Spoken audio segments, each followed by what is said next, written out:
while others are joining.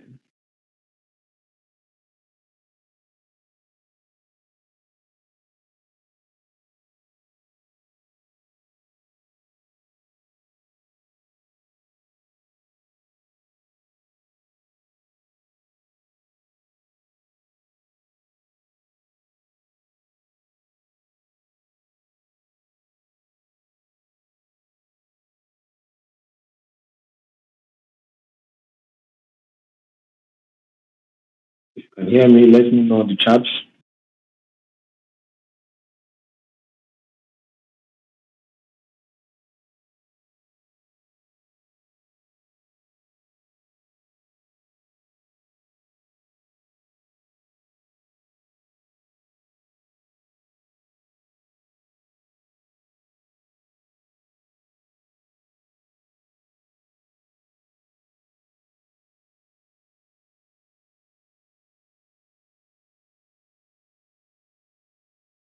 Okay, so I'm not sure if anyone hear me.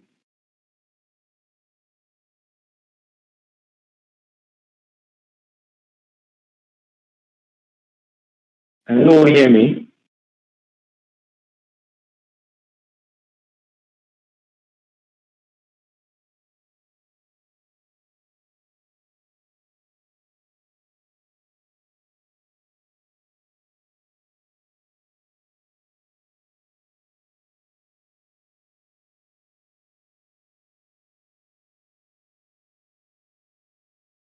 Taking up to 10 hours to reply a simple question. Okay, so I know you can hear me. I was already, checking out my settings, feeling no one could hear me. Um, let's let's wait for an extra 2 minutes before we kick off. Let's just wait for 2 minutes. If we can get one or two people to join, then we'll continue. Okay, so I think we have one person just joined us. Okay, so let's wait for another person so we can kick off already. So what we're going to be covering today, of course, view. We still have some pending to do. Okay, so we're supposed to take you guys on probably a little bit on file-based authentication and also Firestore, so we can build up something. So basically, if you are not in the past or in the previous class, Firebase is simply like a backend, like a backend service to a front-end application. And the reason why we decided to take it as Firebase is so that you can rest assured you can actually build applications. Um, also working with some sort of document DB as a database to align. You don't need to do the problematic backend stuff. All you have to do is connect to your Firebase application and then choose whatever case you want to use. A series of services, maybe like hot service, the Firestore, anytime DB, right, or the channel service. So yeah, we have a bunch of things you can utilize when using Firebase. In today's class, we are going to be looking at Vue, right? We're going to be looking at Vue. Currently have Vue 2 and Vue 3. Uh, we are going to take you on Vue 2 and Vue 3 as well, but we're going to kick off with Vue 2. And basically, the reason why we are going to be kicking off with Vue 2, most of the applications you are going to be making out there, if eventually you are employed to work with Vue, will definitely be written with Vue 2. Most of the applications, most companies use Vue 2, and migration is not something they consider doing now. Most companies are also already migrating to Vue 3. So I'm going to give you like an introductory session, the both versions. But we are also going to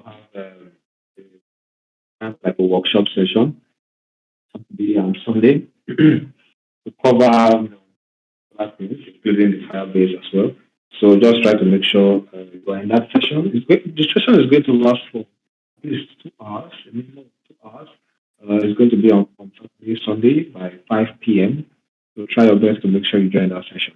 So now I think we have one last person that just joined the call. I think that should be Eddie. So we're probably good to go, right? Okay. Let me kick off with a very simple introduction to what Vue.js is. You can see my browser. I hope you can. This is the official Vue.js website, right? And Vue 3, the default version of the website. Although we are going to kick off with Vue 2, but you need to understand what Vue is, right? So from the tagline here, Vue is the progressive JavaScript framework. We have a bunch of JavaScript frameworks. Of course, we have React, we have Angular, JS, and yeah. So the end goal is to use this set of frameworks to make writing JavaScript or building web applications easier and faster, right? So the reason why we chose to go with Vue, Vue is actually more approachable, right? As you can see, it's more approachable, it's actually versatile, and it's very performant as well. This is the major reason just to go with Vue. This does not mean there's anything wrong with React or Angular. Feel free to learn as many JavaScript frameworks as you can. Yeah, so including React, of course. I mean, feel free to learn React if you can, and of course you can. By the time you're done with this, by the time you're done taking this JavaScript Vue.js course, you should be able to approach any other framework and at least have an understanding um, what the framework or how the framework function. Just a little bit of explanation, you should be able to pick it up. So you can visit this website, YouTube. So let me share this on the charts. Are you sure my voice is slow or is from your end? Is my voice low to others as well? Is my voice very low?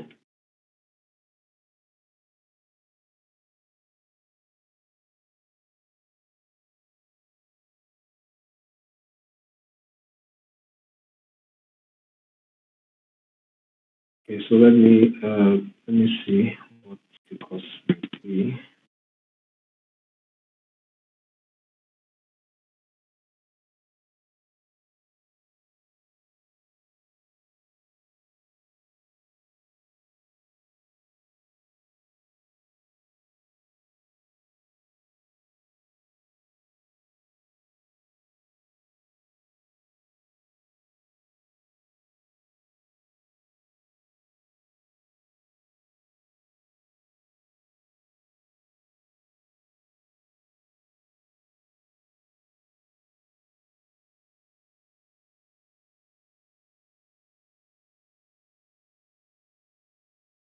Okay, so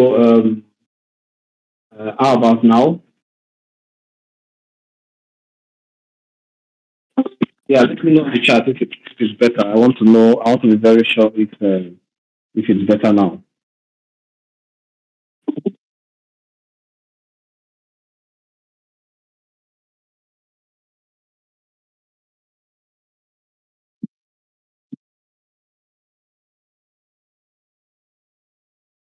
Loud, just let me know so I can optimize as well. Okay. All right. Thank you. Okay. So, yeah, so we're going to be following the table of content I have here. Of course, I just gave a brief introduction for those of you that are just joining. I just gave a brief introduction about Vue, and I dropped the link. I dropped the link to Vue 3 and Vue 2, and I said we're going to be, kicking off by using some of these Vue 2. Yes, so we're going to be using some of the Vue 2 directives. This is Vue 2 right here on my browser. And the major reason why we chose Vue 2 is because it's more approachable. That is what I, gave us our reason for, starting out with Vue 2, Vue. And of course, after this class, you can definitely try out some other frameworks if you want to. And yes, you can also see this here. Vue is an approachable, performant, and versatile framework for building web user interfaces. Yeah, so to get started, all you have to do is click on install. It gives you the latest pattern on how you can get to initialize a new Vue project. Though we're not going to work with this immediately, we're going to kick off by using the Vue CLI, which I would also drop a link on how to use. If you're on the documentation for Vue 2, go ahead and click on Get Started. So it takes you to this page and it gives you the table of contents you can follow through. We are going to be super fast. We're going to be using the table of contents or the documentation. I keep calling it table of contents.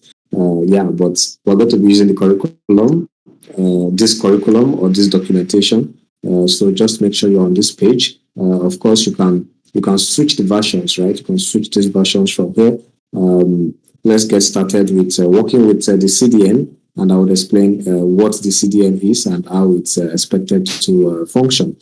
Next, when we are done with the CDN, we're going to also use the CLI, which is the command line interface, which happens to be the main or the proper way to utilize this, especially when you're building something that should go that should run live, that should run on production. If you're building very simple, applications, maybe just a very simple 1-page or 2-page website, you can definitely use the CDN. As a matter of fact, if you already have an existing project, you can also use the CDN to just make a couple of things dynamic. So let's get started with the CDN. I'm also going to drop the link to the CLI just in case you want to install and use the CLI. But for now, let's just kick off with the CDN. Okay, so what is a CDN? A CDN simply means content delivery network. And, the way it functions is you just have to add this to your HTML document and you automatically get the features of Vue.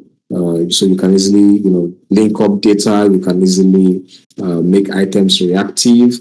And I'm going to show you with an example. Of course, we have a couple of examples here, and we're going to use some of these examples. So let's start by creating our file structure and then including this script file.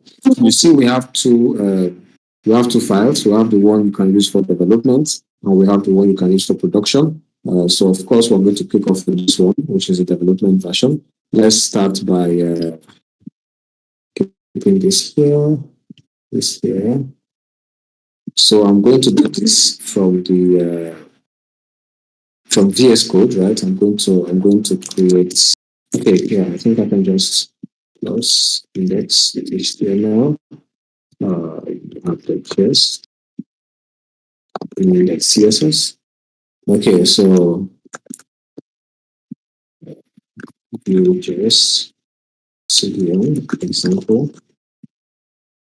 So I'm going to put in the scripts right here. So I'm going to say insert this Vue.js CDN scripts right here. So let's go back to the browser and let's pick this. Okay. All right. So by injecting this, we're sure that we have, Vue is going to be loaded on this page. We can also go ahead and run this. So let's open this on the browser so we can. So let's just have this opened up on the browser, right? So we'll just have this particular page open on the browser. If I go back now and put in the Vue instance, so I need to come down to the documentation again, and I need to grab the instance, which is this. This is our app instance, right? So I need to grab. I'm going to explain the instance, but let's just have it in here first, and then we have to import this file, right? We have to import this file in here. I can put that in the body. I don't think there's any problem with putting this in the body. So we just have to say scripts source, right? We have to call the app.js. Okay. So let's save. Let's go back to the browser and let's refresh this. Just to be sure this is working, we are going to try the example on the documentation, right? We're going to try this example, and I would explain, based on what we've done right now. I'm going to explain. So let me save with Control S. Go back to the browser, refresh. So we have hello Vue. Okay, so what exactly is happening here? So let's go back to our code base. You see, what we have here is simply message, right? And what we have inside the script Let me configure this format. Okay. So what we have inside the script here is simply the view instance. And what this is doing is we are creating a new view instance. Now, how are we able to create a new view instance? Of course, because we inserted view straight from the CDN. So the moment this runs on our browser, view is downloaded, automatically, right? This is why it's called the CDN. The moment you run this, view is downloaded automatically. So if I click on this to take me to that link, I clicked on that link and you see we have the entire view instance right here, like, a lot of code. So this is downloaded to the browser, into the browser. Automatically, immediately we run this page. We have view automatically here. So you can see I have the view dev tools showing up here, saying that Vue.js is detected on this page, right? If I go ahead to inspect and I check view, we are able to let's skip this. We're able to see, view is detected here, and we can just play around to see, what we have in here. I'm going to teach you how to use the Vue Dev tools, of course, but you can install it on your browser. If you're using Firefox or Chrome, all you have to do is to probably, if you're using Chrome, I believe most of you are using Chrome, so go to the Chrome um, extension store, if that's what it's called. I think oh yeah, so Chrome Web Store. I'm using Firefox, but basically all you have to do is type in Vue. Yeah, so you have the Vue.js dev tools. So let me share this with you. Install this on your browser. If you're using Firefox like me, you have to go to the Firefox Web Store. So it's called the add-ons store. So Vue. So we also have the Vue.js dev tools here. So let me also share this here. If you're using Firefox, this is the link, to download the Vue.js extension on your browser. All right. So now we are able to bring in the message we have, within this file, simply by using this data option. This is also regarded as the options API, which we're going to talk about, in the next in our next session. So what happens here is you put in all the data, basically, just like you create a variable with a value, you put in those items here. So by calling var app equals new view, you have created a new view instance and you've passed the entire value, into app, right? And this is going to tell the HTML document that, okay, wherever I see, this is going to tell the JavaScript document basically that whenever I see app as an element, app, I'm going to function within that scope. And what I'm describing here is exactly what you have here, ID app, right? Meaning that the view instance we created would only work within the scope of this div, right? So like, this is the beginning, this is the closing part of this div. If I go ahead, let me just space this out. So if I go ahead to call this outside this scope, maybe like within a P something. So if I go ahead to call this here and we go back to the browser, I think I can close this now. This is what you get. So you see that message did not display the way it should, basically because you are calling this outside the scope of the ID of app, because Vue is only able to recognize anything that is within that app. So if I go ahead and move this inside this scope, and I'm sure you understand what I mean by scope, right? The next thing there. So if I move this inside this particular div, I can go back to my browser, refresh, and I'm sure it would work. Okay, so what that means is if you create a Vue instance, using the CDN, you have to ensure that whenever you are trying to use Vue, it has to be within this scope, basically. So what I will do here is I'm going to move this, or I'm going to leave this here, and I'm going to then create let's work with a different let's create a new data item here. So I can create a data item, let's call it user, and user can be maybe like username, something like this, and you can say John Doe, And let's assume, always remember to put the comma, right? Because it's an object. So this data item is an object. So if I go ahead and I put email, let's use johndoe@gmail.com. Okay, so I have the username and the email under the data item, which means I can easily call this username in here, username, and I have username. Okay, so what we are seeing here is the moment you have these two braces, once you bring in these two braces or curly brackets, it means you're telling Vue that you're about to call a data or an item inside the data object. Now we are calling username. So the question is this going to work? Let us split this so we can, let's just split, right? Okay, let's close this. I hope you can see this well. Okay, so what we have here right now is we're calling username John Doe. So we're expecting to see, John Doe here. Let us duplicate this and let's call this email.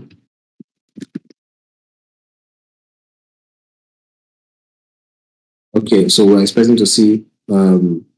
So this is simply, binding, and you see how easy it is to use Vue to do stuff like this. Instead of the normal thing you should do, document.get element by ID, and all that. This simply does that for you. So we are able to get this out of the box. So if I refresh, you see we have username John Doe, we have email address johndoe@gmail.com. So this is quite simple, and this is one of the advantage of using Vue, right? It's quite simple to do. You don't need to use a lot of code before you are able to achieve something like this. Of course, this is an object, meaning we can also have embedded object. So we can have user, and we can have this embedded right inside user.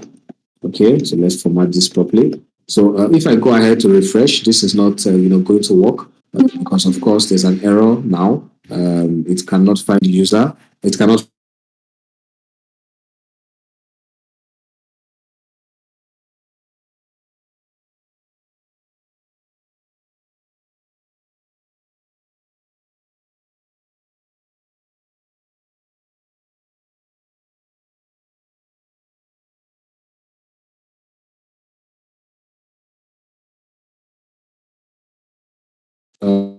Okay, so I hope you can hear me. I think there was a network glitch, and I hope you guys can hear me now. Please go ahead and connect to my screen if you can see my screen.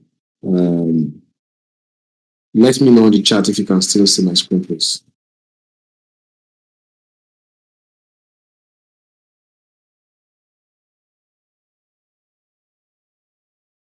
Okay, so I'm going to continue, but just let me know if you can hear me or if you cannot hear me. So what I'm trying to show you here is this is basically a JavaScript object, like you know already, and you can play around with your data. You can have nested objects, of course. So imagine we have like profile, and within the profile we can have like phone, and have bio, right? Then we can have under the profile contacts, and we can have. I think this is. Let's put this in here. Social. So you see, I'm just having like a bunch of nested objects. So under social, you can have like Facebook with a URL, and you can have like Twitter.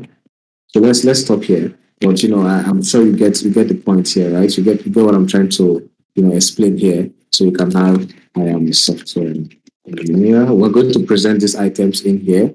For the contacts, you can have like +22487. Yeah, there's something in the middle. For the social, we can have John Doe. So you can have. I can't see your screen. It's still loading. Okay, so I hope others are able to see my screen. If you cannot see my screen, just let me know so I can try to fix that from my end. Okay, so just try to github.com/trendo. So trying to show you how we can really utilize this, this data object here. You see what we are able to do. We're able to have a user.username. So imagine we're trying to show like this social addresses. We can have div, and we can just say h1 social address, and in here we can have like the p Facebook, and we can have the user dot profile dot social dot Facebook. Okay, we need to okay. So I think dot it should be dot contacts first, right? Then dot social, then dot Facebook. I think that is still wrong.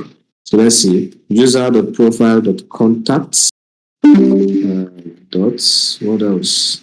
Facebook. Okay. So let's go ahead and verify if this works. So we have social address, we have Facebook. It doesn't show up yet. So let's go ahead and try to fix this. So we have the user dot profile. Okay. Dot contacts. Okay. And finally dot social and dot Facebook. Okay. So yeah. So this works now. So of course you can embed this as a link, right? So we can use like the a tag, href, and we can now put this in there as a link. But the way it works here is when you're working with links, you won't use this option.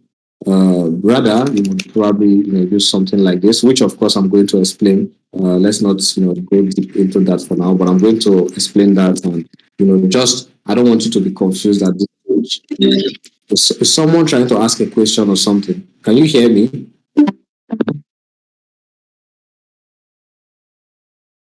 Oh, okay.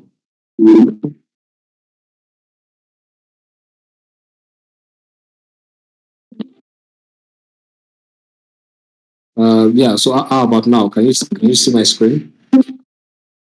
Please confirm if it's better, so we can just continue. Can you see my screen?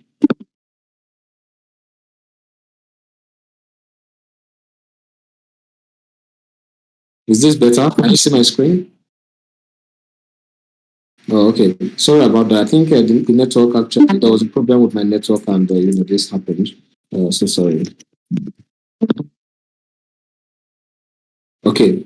So if you're connected to my screen, I'm going to explain what I just did. Nothing complex at all, right? Nothing complex at all.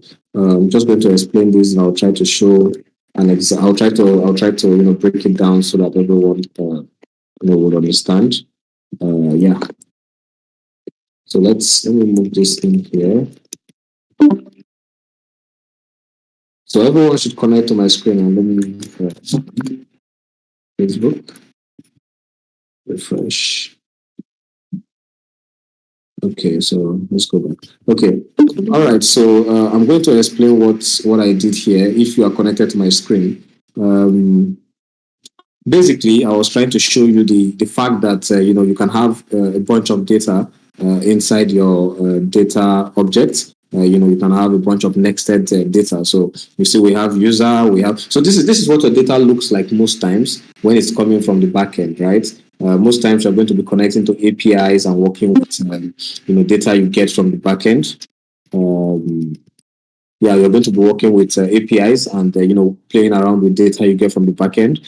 So when you get most of this data, it ends up looking like this with a bunch of structures, right? A bunch of nested objects. So for example, you get a user object that has username, email, and profile, and profile happens to be another object that contains bio, right? Contains probably something like specialization, right? And engineer.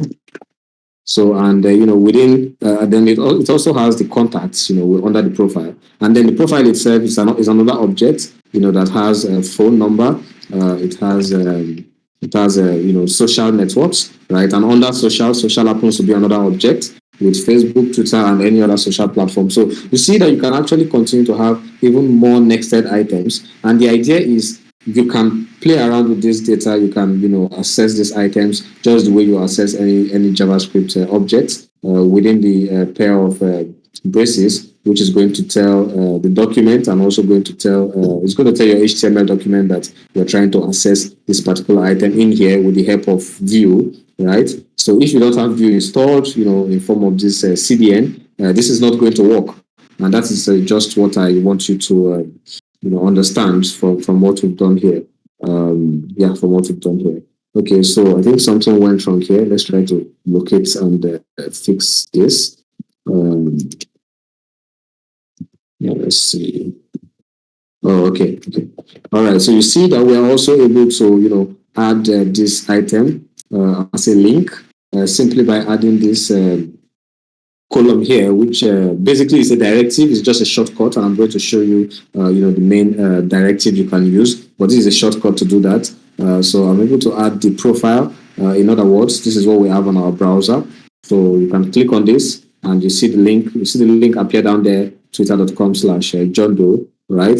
So I think that was a mistake. I was calling, so Facebook, of course. So if I go ahead and refresh this page again, you see we have facebook.com/John Doe, and we're accessing this particular data straight from here, right? So this is simply, the power we get from the data object here, and following our simple guideline. That is the magic of the Vue data. But I'm also going to show you how to install Vue as a CLI tool that you can use in creating a couple of projects. But before we do that, I'm also going to show a different way of using Vue, right? A different way of assessing things like methods. So ideally, you might want to create methods in your JavaScript file, simple methods, something like probably something like an alert, right? So you can say function show alert, right? Show alert, if I can spell alert very well. And you have something like, alert, hello world, right? Okay, so this is a simple function with JavaScript. So what if we want to, write a function inside the Vue instance, so that we can easily access that function and also access the data items right within that function? How do we do that? It's quite simple. All you have to do is to make sure you have this comma at the end of the data object. So this is the data object starting from here and ending at this point. So all I have to do is go in here and add the methods, right? So this is what it looks like. Now that I have the methods, I can easily create a method here, show alerts, right? And now I have show alert. So let's go ahead and test this with hello world. So we're going to call this this method. Let's go ahead and call this method from here. I'm going to create a button. Remember, it has to be within this ID, right? So we're trying our best not to leave that scope, so it can still work. So let's create a button, and let's do. So this is a directive that I'm going to show you. I'm going to explain be on click, and we have the show alert. So let's see. Do I have any mistake here? I have to verify. Okay.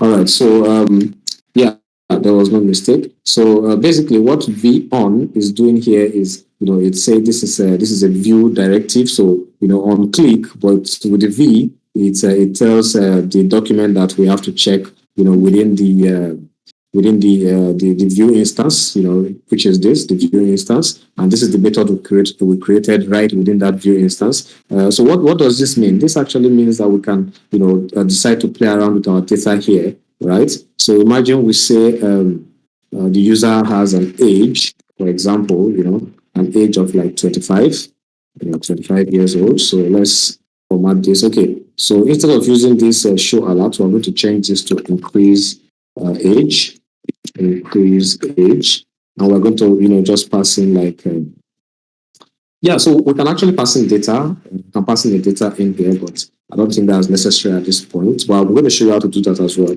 So what I'm going to do instead is I'm going to say this dot user dot age So if you get what is happening here, this dot user, which is the main object, dot age, right? And we're just going to do +1, right? So 25 is going to keep increasing to 26, 27, just like that. And first, we have to present the user's age. So all we have to do is H1, for example, age. Yeah, what is wrong with you? Okay, so we're just going to call user.age, right? And now we have user.age. Let's verify that we have user.age 25. So show alert is going to increase this age, right? So just have to call increase age and also change the text to increase age. So we're just trying to see how dynamic view can be. All right, so something went wrong here, and the fact that this is actually increased, I believe so. But the problem is probably we need to do some sort of binding. So let's go ahead and console.log this.user.page to see, to see what our response actually looks like. So I'm going to console log.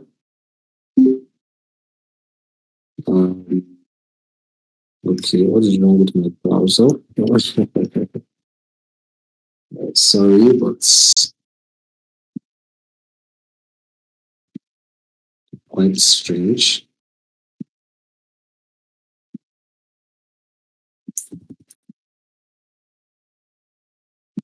All right, so that's quite strange. Okay, console log. So let's see 25. Okay, so that kept on printing 25. This dot user dot age. Okay, so I should say this dot user dot age equals this dot user dot age +1, or just plus equals 1. Yeah. Okay, so maybe I would have actually created, like added a variable to this so that I can store the item, in a variable and present it, right? But this is what I'm, trying to show you. So there was a mistake here. I was actually increasing this, but I was not changing the original value, right? So it's either you say maybe let's new age equals this, and then maybe you can print new age, right? So you can do it this way, or you can decide to alter the original item by just saying this dot user age plus equals 1. And I'm sure you know what this is. So in case you don't, this is also equivalent to doing this equals this plus 1. Okay, so this is this code you're seeing here, they are the same thing, right? This code, this line of code, and this line of code. So let's go with the first one. And yeah, so you see we're able to easily alter the value. Let's take up the console. Yeah, we're able to alter this value, and yeah, you see how dynamic this can be with just a very simple line of code, right? Just a simple line of code pointing to the user data here. So imagine you're trying to do things like authentication. You're trying to log in. You're trying to grab data. Even from your input. From the input you can then bind, which we're going to get to as well. But just to show you what I mean by binding. Imagine we have, let's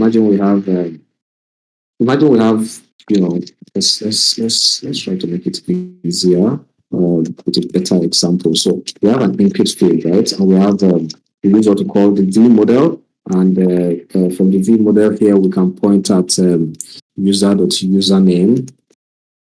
Let's do that. User.username. Don't make a mistake. Type. So user.username, and we can give this a placeholder if you want to, right? Not necessary. Then we have okay, so I think this is meant to be bind. I have to be very sure. So let's go ahead and put in like paragraph, and we just say this is our username. Yeah, so we have the username. Okay, so this is what we have, and the point of having the V model is I can go ahead to change the value, and you see it change automatically from here as well. So you can say our new username is John Doe 28, right? And we're able to, change this automatically. You are seeing the change, automatically. This is the reactive nature we're talking about. It's, reactive because we just bind the item from here down here, and while we change this, it's changing automatically from the data object. So this is what makes Vue quite interesting and simple to approach. With just a bunch of directives that we are going to be seeing very soon. We can actually do a lot of things like this. All right, so that is it for understanding some basic things about data. Understanding this is what your structure looks like, right? And there are other things we're going to talk about, such as the hooks. Or the life cycle, as most people would also, regard it to be. So we're going to talk about that, but not now because that is, quite complex. Probably before we finish up with, we wrap up with the whole session by Saturday or Sunday. So let's talk about, installing this so that you can actually create a good structure, for your project. You can use the CLI to create a scaffold of what your project should, end up looking like in terms of structure, and probably work with the structure. Of course, you can change a couple of things around, but I think that would be better. So I'll show you how to do that. Then we'll also touch on this, list rendering using the V4 directive. So let's go ahead and let's go ahead and see how to install this using the Vue CLI. I'm currently using the version 2, remember? So that is why we're going to, install this from the Vue CLI. And you can get to this website from cli.vue.js.org. All you have to do is click on Get Started. And I think you just have to scroll down to what points. Let's see, installation, right? So, well, of course, you can read through, read through. So let's go down to the installation. I just have to pick this line of code. If you're using NPM, this is what you use. If you're using Yarn from Facebook, you can use this command, but let's go ahead and use this straight from, I already have this installed, of course. So you just have to, run this. If you're having permission issues, try to rectify that. I'm very sure this is going to throw up a permission issue, but I already have this installed. So, the moment you finish up with your installation, you should be able to access Vue, as a command. And you see, you can actually use Vue to create a new project by saying Vue create, right? So, I want to create a new project right within this folder. So what I'm going to do is I'm going to call this CDN, and I'm going to move every file I have here.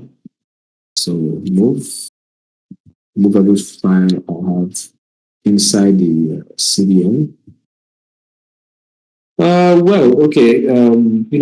Once I finish creating the project with the CLI, I think I'm going to show you one last thing, which is playing around with forms, right? So many people find it difficult to play around with forms while using the CDN. So I think that's something we should probably look into. So I have these items that we'll be working with inside the CDN right now.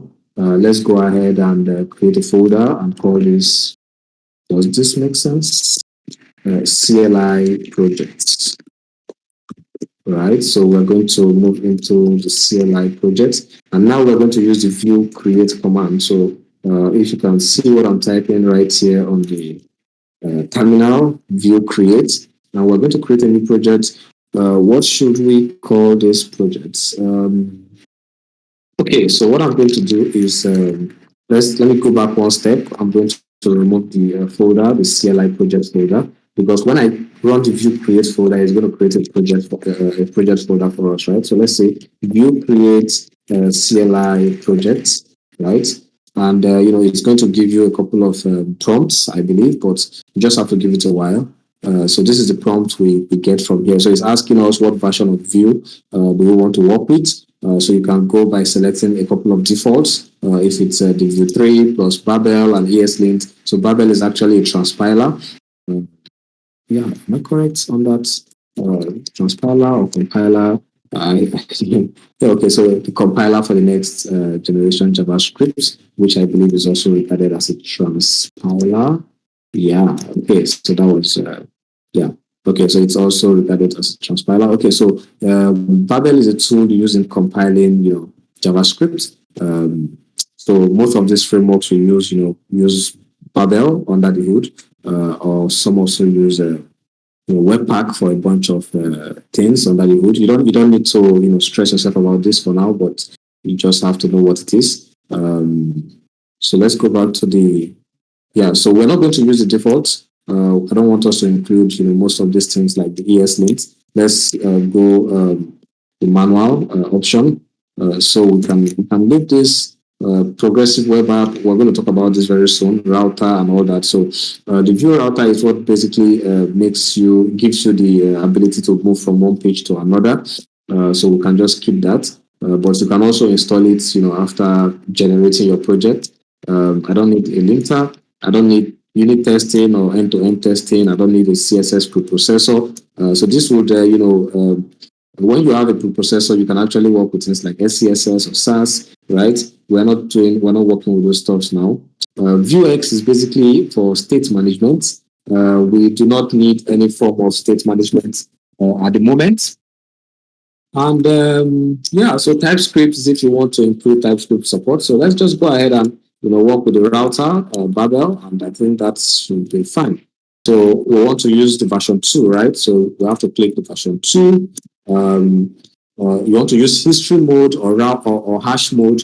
Basically, what this is maybe you've seen some websites where you have some sort of hash before the URL, right? We actually have like more detail on why you should probably use the hash mode or history mode. But by default, most of the sites you've accessed, works with the history mode. So you can also easily remember some of the previous routes and go back in time, just by using the default browser API. But at the end of the day, there are more reasons why you should understand, or there are more things you need to understand about the history and hash mode that we won't be talking about on this session, but you need to understand we have those separate modes. Yes, so for now we're going to just work with the history mode. So I'm just going to say yes. And it's asking us where do we prefer having our configuration files for a bunch of configurations. Do we want the configuration to go into the package.json, or we want a dedicated configuration file? I prefer to work with a dedicated configuration file, simply because I want to be able to keep track of those configurations in their separate files, not having it just sitting around or lying around in the package.json. I like it when the package.json file is also simple and you can understand what you have in there easily, right? So let's go ahead and keep that in a separate configuration file. So it's asking you, do you want to save this for future projects? So I can say yes, and we can call this simple templates, right? For learners. Okay. So now this is being created. So you can see it automatically created a folder, and it's currently going to put in the files, the files that should go into that folder. So I hope this does not take much of our time, but this is currently being created. So while this is being created, you see more items are going to be added in here. Let's quickly go back to our CDN and let's try to work with a form, right? Let's just create a simple form. I'm going to create form.html. So simple example with form or with a form. I'm going to take off most of the items we have here. We're going to have a different file called form.js. It's different JavaScript. So probably we can also create folders, right? So we can have assets. The way you usually do it, we can have JS, we can have CSS, and we can move the CSS in here, move the JS file in here. After moving the JS file, remember you also have to do the same thing here. So we have to assets, JS. Now we're going to call form.js. We've not created it, so let's go ahead and create it. Form.js, right? So this is being created right now. Form.js, good. Okay, so we're going to change this to form. Take off some of these items that we just added here. Take off this item as well. So this is a new form.js file. We don't have any data in here. So this file is going to work basically for the form.html. So this is the form.html, right? And yeah, I think it's connected already. Let's just rectify some of the changes we've made on the index.js .html so that it can also work. So JS, we need to put applet.js here. I think that is all. Okay, so let's work with the form.js and the form.html. Basically, what we're going to do here is just create a very simple form, very simple form. So let's just play around with some inputs. So we're going to do form. Um, we're going to have the inputs, type, email, placeholder, enter your email here. Okay, we're going to have the input type, password.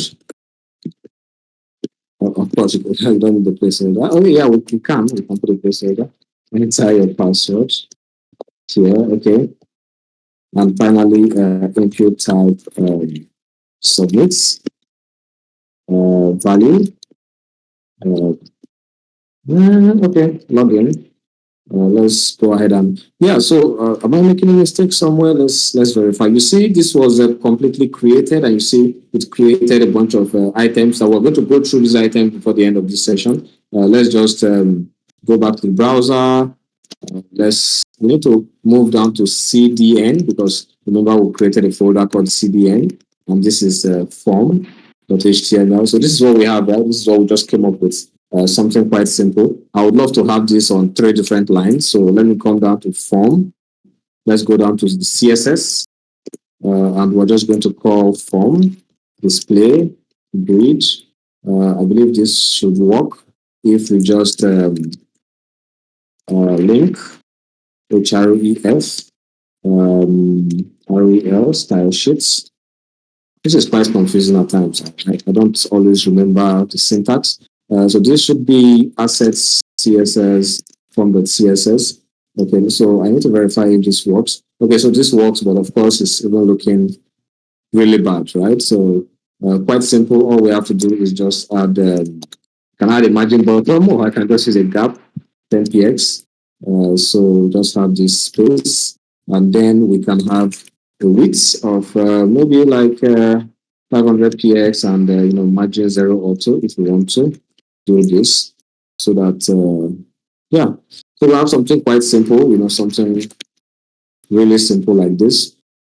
So we can put in our email, our password, and then click on login. So you see, if you have like the wrong email, of course, you get the prompt asking you to fix that. So let's come down here and let's assume we're trying to sign in. We're trying to get a user to sign in. Quite simple. Within this form, we can just say we have the user objects, we have the email, right? So we expect the email from here. We have the password. Okay, password. Okay, so now that we have the email and password, user.email, user.password, inside the methods, we can have sign in, right? We can have sign in or log in as a method. Let's just alert. So you can put in your function in here. I just want to show you how to call the method, right? Simply show you how to call the method. So you have alert, the user is trying to sign in. Okay. So yeah, so what we're going to put in here for the email and password, of course, we have to use the V model that I just explained. So we have V model, we have user.email, right? So we have form. So basically, I believe this should work. So we should also have the V model user.password. Okay, so I want us to really, test this. So let me split this file, and we can just go ahead to say johndoe@gmail.com. It's a random password in here. So just to see if this is displaying on our browser. So of course, so this works, right? So we can take this off. Also take this off. And let's refresh again. There's no item in there. So right now from the input, you say when you submit, right? So which means in here, we can say at submit. And, I'm using at because that is a shorthand. But of course, I think I think it's the V. Uh, yeah, I think it's the V on submit, and call the sign in method. Yeah, so we need to verify. We need to verify if this works. So yeah, so this is working even though we don't have any data in here. Yeah, so I think maybe what we can do to resolve that is to make this a required item. Um, right. Let's see. Uh-oh. Okay. So sorry, excuse me. Okay. Okay, so yeah, so I think we actually need to do some checks. We actually need to do some checks. Quite simple. Probably all we have to do here is using a bunch of if statements. So we can use if statements to ensure that we check that this item is available and this item is a correct email before we execute the command here. Yeah, we can do that. But another thing we can also do is another thing we can also do is to use, some directives such as the VIF, right?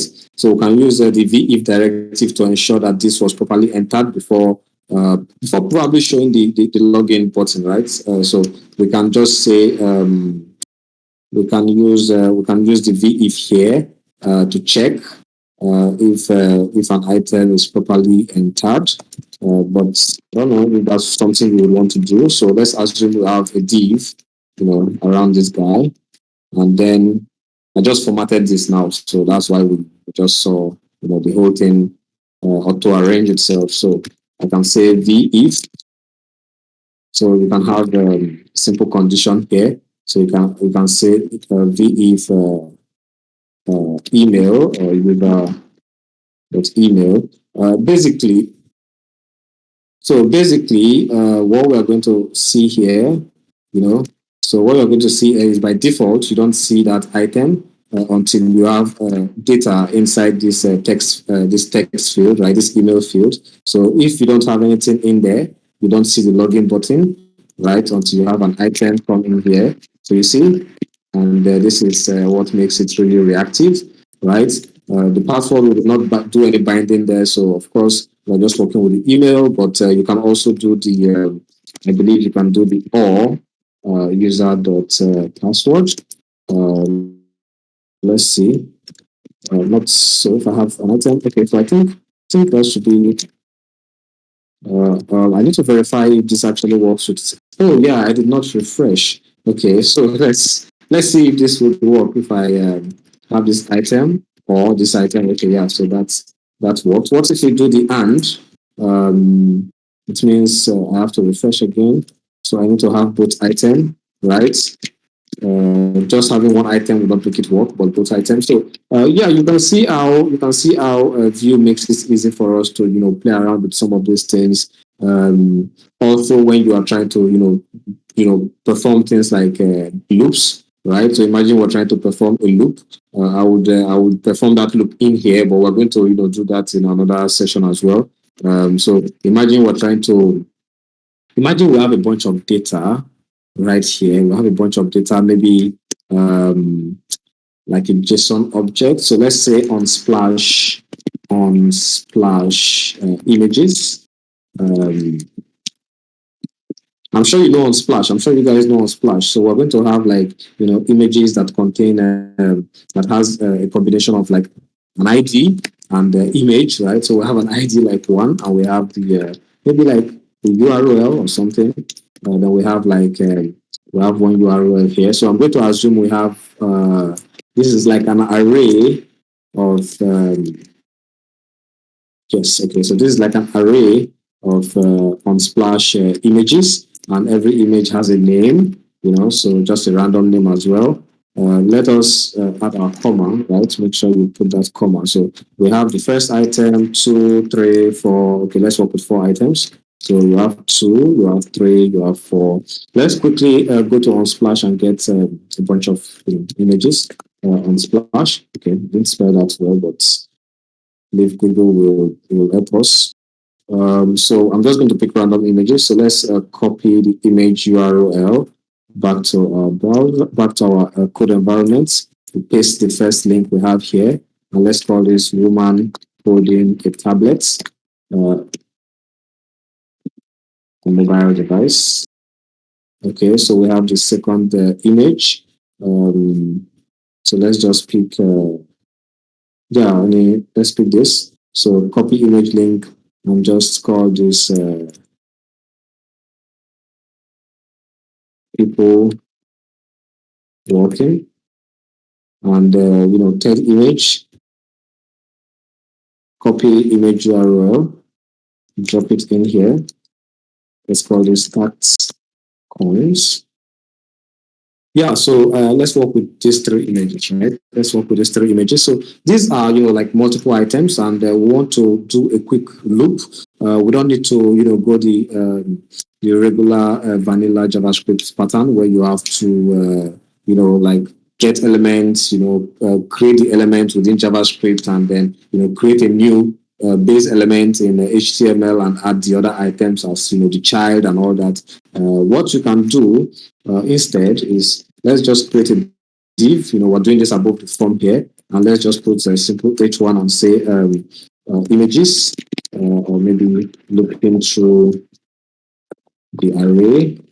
So what we can do here is we can have a div, another div, and we can do the v4, right? The v4, and we can just okay. So let me show you a quick example. I can say for I in 10, and I can say p hello world. So what is going to happen is if I should run this or refresh this, we're going to have hello world print out, 10 times, as you can see. So you can also drop it. So this is just a simple, this is not something you would want to do, but, this is just something very simple.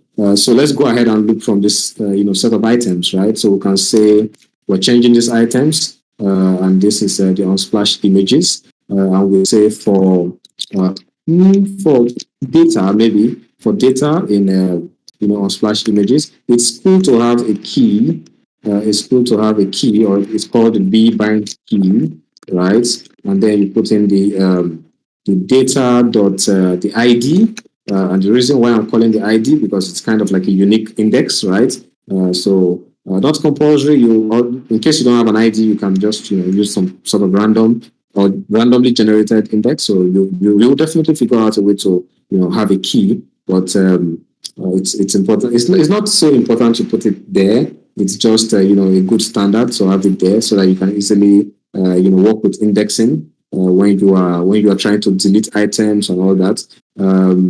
What I can do here is I can say the P would give us the data dot name, right?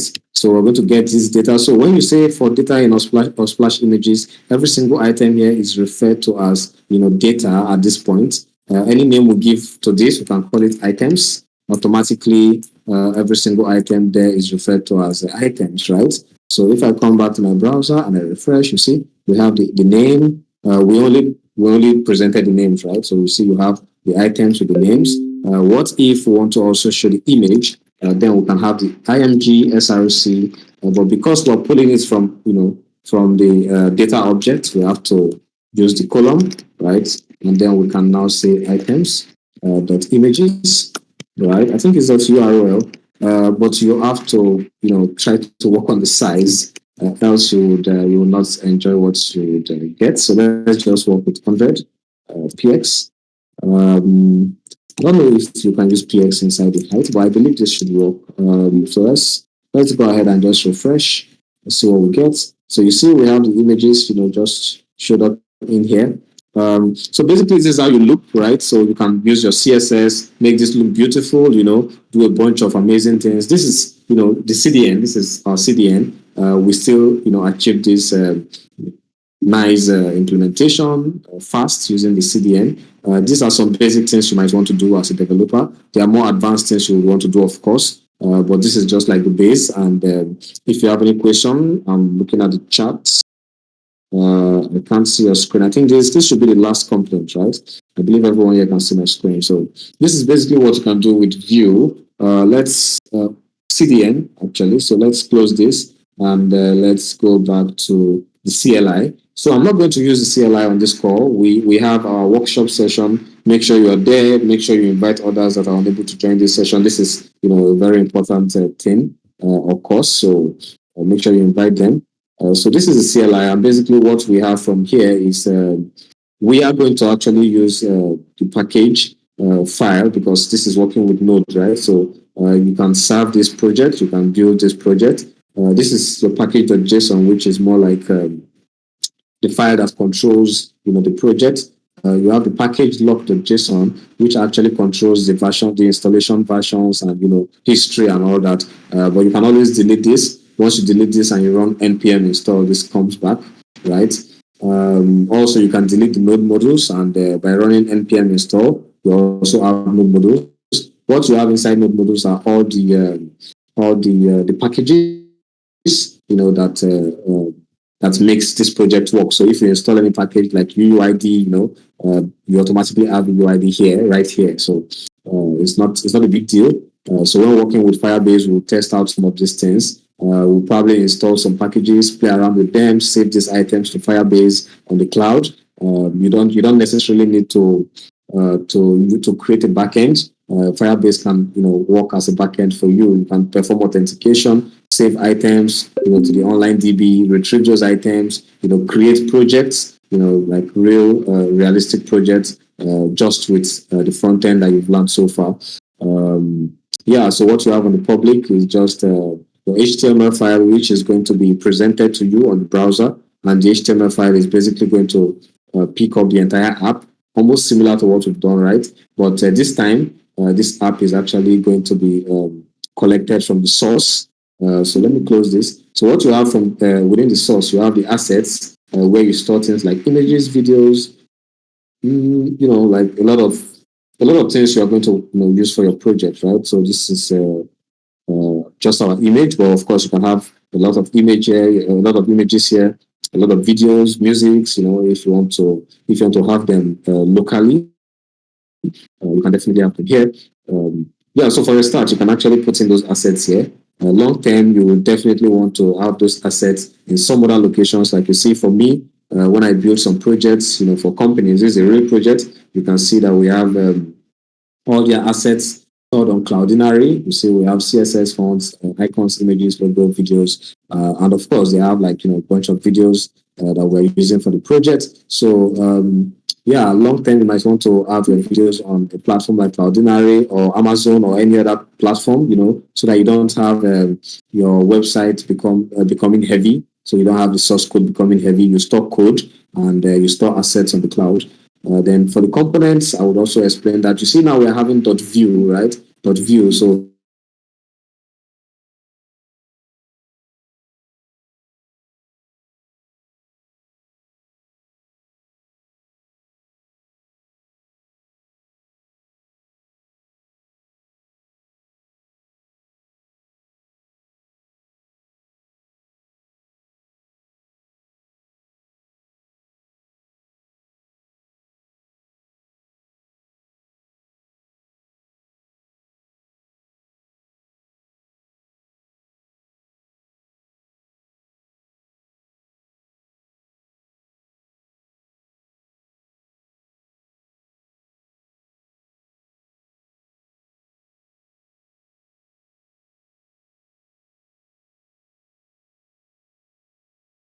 um,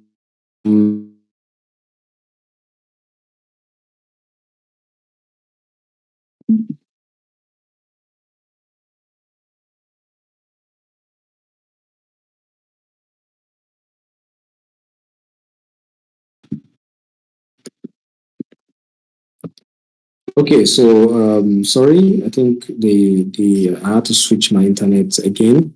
Of course, as you expect, Nigerian network and all that. Okay, so imagine mentioning Nigeria on the call.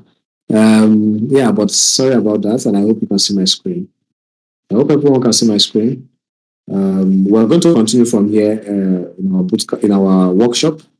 but this is basically a view component which we are going to be diving into, talking about the details, how it works, and how it should be used. So it has basically three parts. As you can see, you have a style, you have the scripts, and you have the templates, which means on one file you are going to have your HTML, you're going to have your CSS, you're going to have a JavaScript, all make up one view components. And also we have the router. This is where you describe your routes. Like slash about, slash profile, slash contact, and all that. So forget about the fact you see a lot of things out here. These things are really simple to grab, and I will make them very simple for you to understand. We also have the views, right? So the pages you have, the home page, the about page, of course, which is simply a component as well.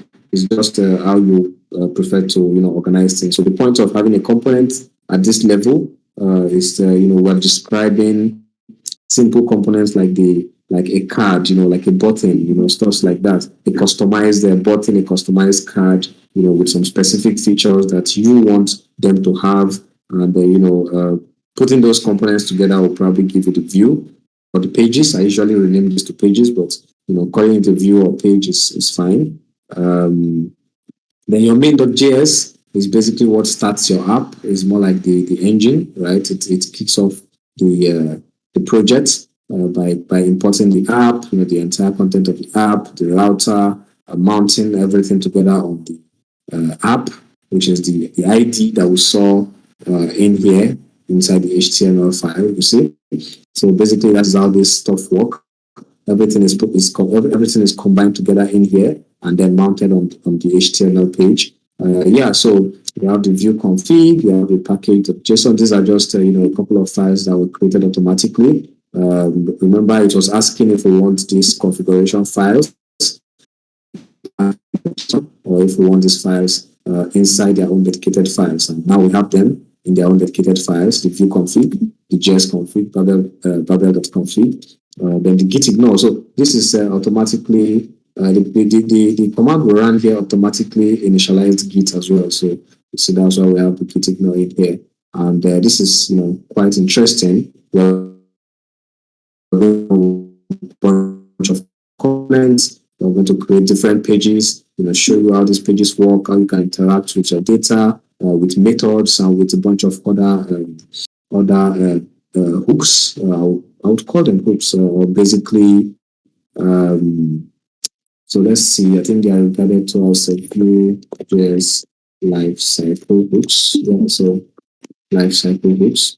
So we're going to be working with the life cycle hooks, of course, under the options API as well. So we have a bunch of hooks. I think this is using TypeScript. So we have a bunch of hooks before mounted, created, before create. So we have a bunch of hooks. The same way we added the method, we can actually run code that would execute, before the page was updated, before the page was created, before the page was mounted, stuff like that. They are regarded to as hooks, and we'll talk about them. We'll really talk about them. We would have fun playing and building projects with Vue and Firebase. So just make sure you are prepared and make sure you are right on time. 5 p.m. Saturday and 5 p.m. Sunday. Thank you very much for being part of this session, and I hope you took one or two things away from the class. If you have any question, you can drop your questions on the Discord channel, and I will definitely respond to you. Have a wonderful night. Yeah, have a wonderful night. Bye.